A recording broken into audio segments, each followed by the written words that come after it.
que es Eduardo León. Eduardo, muy buenos días. Bienvenido al programa Sígame los Buenos. Qué placer tenerlo.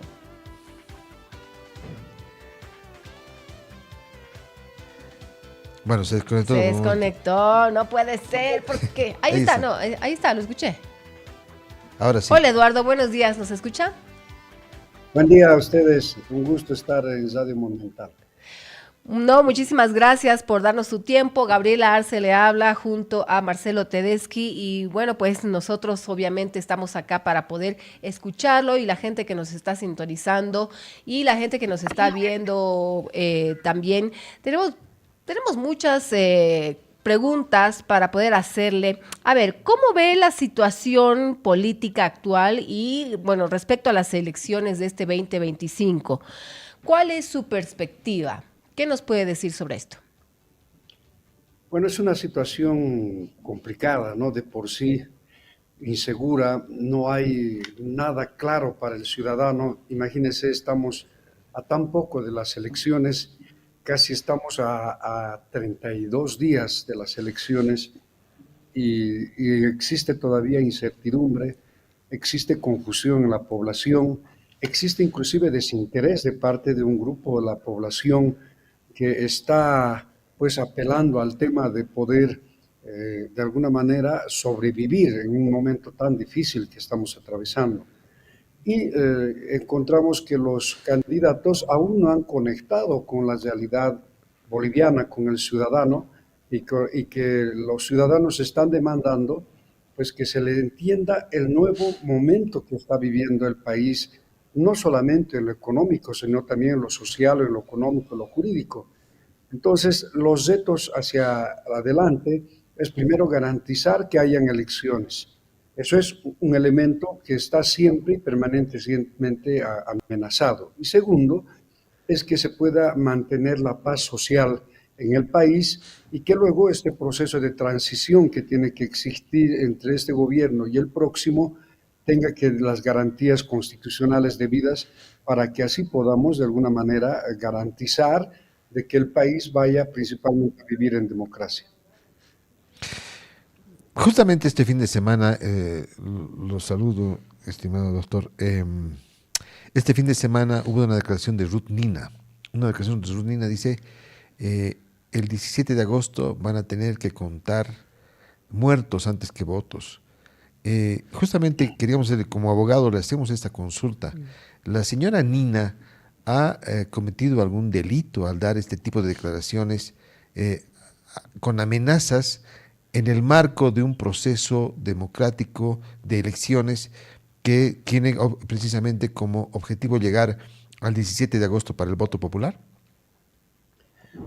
Por supuesto que sí. La señora Zubnina ha cometido delitos de orden público, pero que lamentablemente frente a la inmediata reacción que se supone debiera haber tenido el Estado, no lo va a hacer porque tampoco alcanza, ¿no? Primero, que el artículo 226 del Código de Procedimiento Penal señala que para que se realice un acto de aprehensión a una persona, pues existan ciertos requisitos. Y uno de esos requisitos tiene que ver con el tema de la norma. Y en la norma, tanto el delito de instigación pública a delinquir, el delito de amenazas, etcétera, no superan los 2 años. Y el requisito es justamente que superen, inclusive en algunos casos, los 2 años o los 4 años.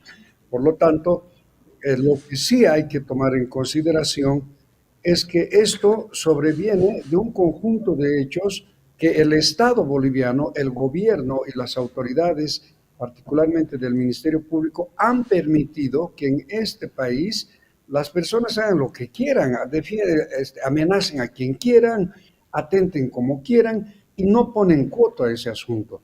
Es decir, de que a más de existir restricciones constitucionales, a más de existir violación a la norma penal y al mismo tiempo a la ley del Código Electoral que establece inclusive pues hechos de posibles delitos políticos o electorales, pues estos se materializan cuando se cometen los hechos. Y la amenaza en este caso de esta mujer es un hecho que no es aislado, sino que deviene de un conjunto de hechos que han venido permanentemente amenazando a la democracia, a la vida de los ciudadanos, hasta el punto de decir de que se tienen los nombres, las direcciones, donde estudian los hijos, etcétera, de los miembros del Tribunal Electoral. O sea, es una situación muy complicada y por ello es de que la Fiscalía tiene que activar un mecanismo que sea un mecanismo que garantice adecuar este hecho de amenaza a un tipo penal que supere los 4 años, de tal forma que se proceda a la aprehensión inmediata de esta persona para que sea puesto a conocimiento de una autoridad judicial. Eduardo, evidentemente, a ver, Ruth Nina, lo que decías, ¿no? Cometió delitos de orden público por los comentarios que lanzó, no sabemos si fue pensando o sin pensar, pero ya los lanzó. ¿Cuál sería radicalmente la sanción que debería recibir por este tipo de comentarios que son amenazas en realidad, ¿no? Claro, el tipo penal de amenazas es un tipo penal que principalmente constriñe. Es un tipo penal que trata de atemorizar a una o varias personas. En esa circunstancia, el tipo penal no tiene una pena de más de 2 años, o sea, es muy ínfimo, porque si fuera la justicia inmediata en el país y diríamos que esta persona en una semana va a estar aprendida, imputada, puesta en una etapa preparatoria y juzgada, estaríamos más o menos conformes, pero entre la etapa preliminar nomás de la investigación se toma 20 días. Cuando se entra a una etapa preparatoria tienes que estar sujeto a 6 meses como mínimo, o pongámosles 4, pero ya para entrar a un juicio oral, pues tienes que estar alrededor de unos 6 meses, o sea, te tomaría casi un año. Ahora, lo que se tendría que hacer es, como le digo, ver una forma, un tipo penal, por ejemplo, que trate de ampliar esta amenaza que ha existido en contra de los ciudadanos. Inclusive los delitos contra la seguridad interna del Estado, como es la apología del delito, la instigación pública a delinquir, también son penas que no superan los 2 años. En esa circunstancia es que hay que, de alguna manera, frenar este tipo de hechos, pero buscando que la Fiscalía pues active de una vez la persecución penal y se la cite a la señora, se la ponga a conocimiento del juez y se la pueda cautelar mínimamente, o sea, darle una detención domiciliaria sin derecho a decir nada hasta que por lo menos pues, haya este proceso electoral y en forma posterior se acelerará ya la causa. ¿Usted cree que se va a hacer? ¿Sí? En Bolivia. En Bolivia la corrupción judicial es lo más asqueroso que exista, y discúlpeme que le diga así, nosotros estamos todos judiciales, vivimos en los estrados judiciales, contamos con que la justicia es realmente lo que... Claro, claro, Qué complicado. vergüenza ajena, ¿no? Ahora, doctor, ¿cómo ve usted el tema de lo que está ocurriendo en el ámbito del Tribunal Supremo Electoral? Efectivamente, Evo Morales no está inhabilitado, está inhabilitado. Ahora, más allá de todo, más allá de que se pueda unir a otro partido, no unir, toda esa discusión que hubo, pero efectivamente con Evo Morales hay un proceso diferente. No sé si usted le puede explicar un poco al país y a través de las ondas de Monumental, eh, ¿qué es lo que impide?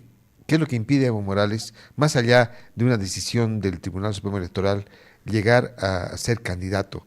Hay efectivamente sí, una resolución del Tribunal Constitucional, ¿no es cierto? Claro, mire, Evo Morales, de acuerdo al artículo 168 de la Constitución que él aprobó, que se aprobó con sangre en la calancha, que se aprobó bajo una imposición en el Congreso Nacional, es una constitución que finalmente le prohibía a él ser candidato o entrar a una nueva elección después del segundo mandato. Pero él él ha quebrantado la constitución política del Estado. Y el 21 de febrero, la población, ante una consulta que él hizo para ver si podía ser candidato nuevamente, le dijimos que no. Ante aquello surgió una decisión del Tribunal Constitucional, de esos magistrados que ahora caminan pues como si nada, siendo asesores del presidente del Senado, del presidente de diputados, etcétera. Esos delincuentes que han manejado la Constitución a su antojo y que lo habilitaron. Y cuando lo habilitaron hubo el fraude. Una vez que lo habilitaron hubo el fraude y finalmente salió la opinión consultiva de la Comisión Interamericana de Derechos Humanos, que determinó que la reelección no era un derecho humano, sobre lo cual se ha establecido dos sentencias constitucionales, la que han finalmente estado señalado de que el señor Evo Morales no puede ser candidato y que él está absolutamente inhabilitado. Aquello ha emergido una disolución del Tribunal Supremo Electoral que ha ordenado de que el señor Evo Morales no puede ser candidato y no tiene ni partido.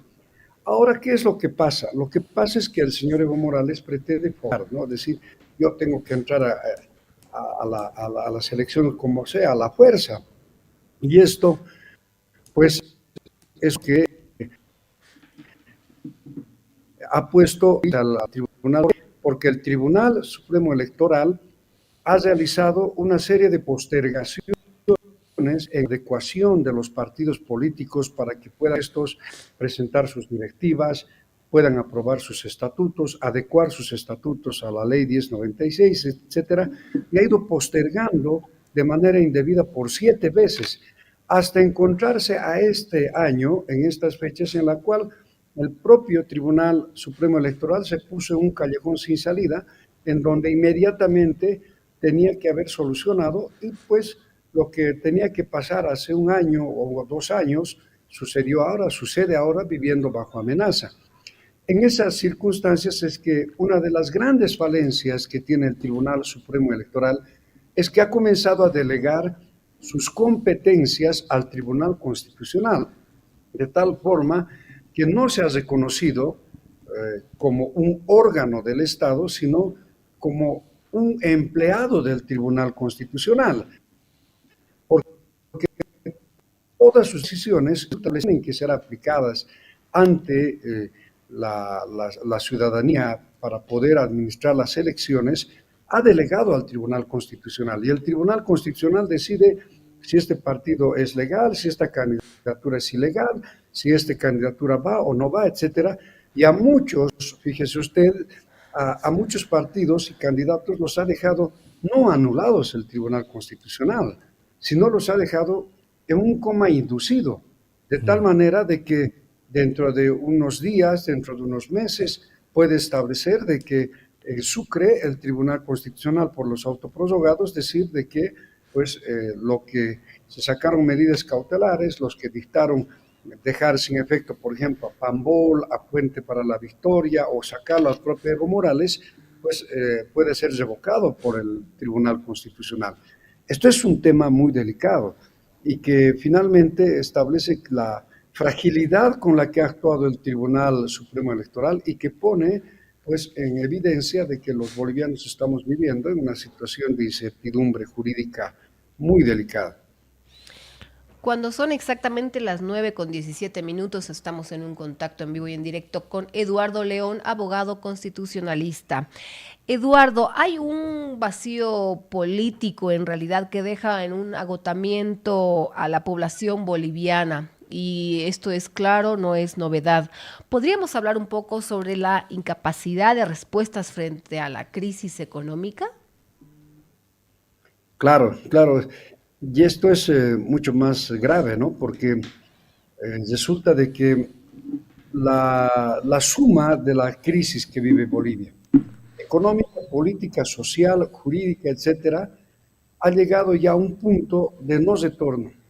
Es un momento muy delicado para la sociedad. Yo estuve, mire, el día viernes en Oruro y el día martes anterior en Cochabamba, y evidentemente el tema de los combustibles es un tema muy delicado. O sea, tal vez hay al conjunto del cronograma electoral está atentado por varias partes, pero el tema económico es algo que uno le pone a pensar y decir si es que el presidente va a poder aguantar semejantes hechos que están sucediéndose en las carreteras, con filas ya no de cuadras, sino de kilómetros por parte de vehículos de alto tonelaje que están buscando diésel, vehículos que están en las ciudades pues llenando 2, 3 carriles, etcétera, en busca de combustible, gasolina, en tema de diésel, etcétera, a lo que se suma la fluctuación permanente de los precios de la canasta familiar.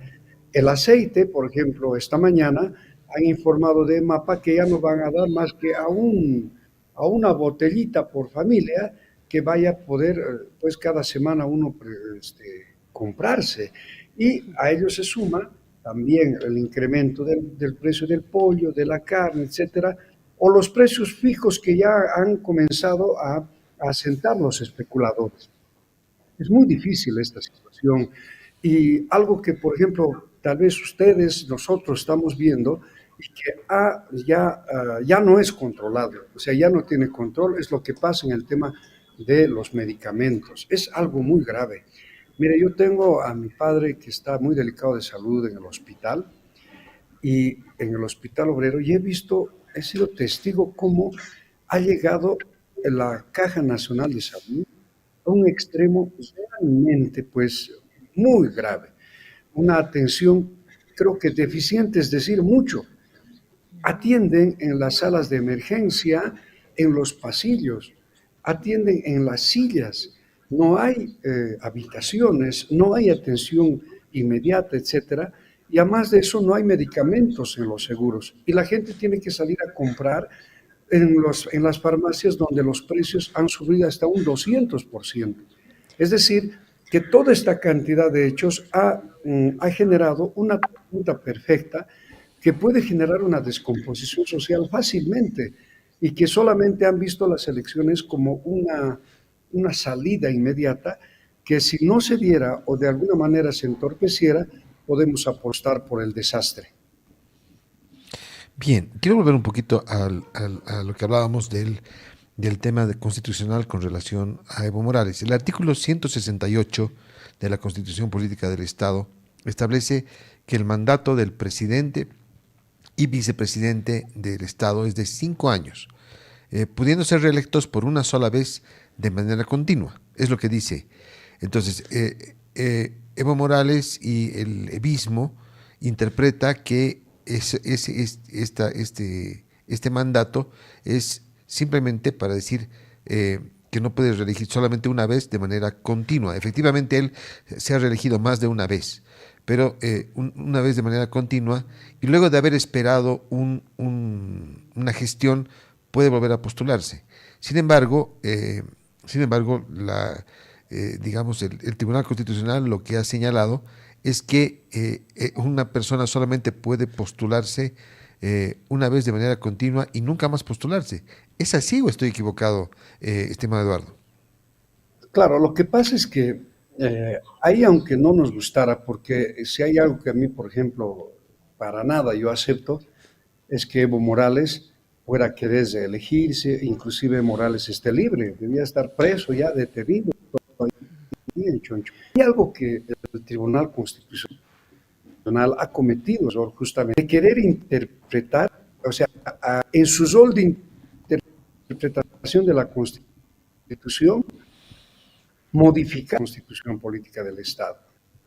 De interpretar la norma, el artículo 168, ser los límites de los mandatos y establecer quiénes pueden estar habilitados para una elección continua.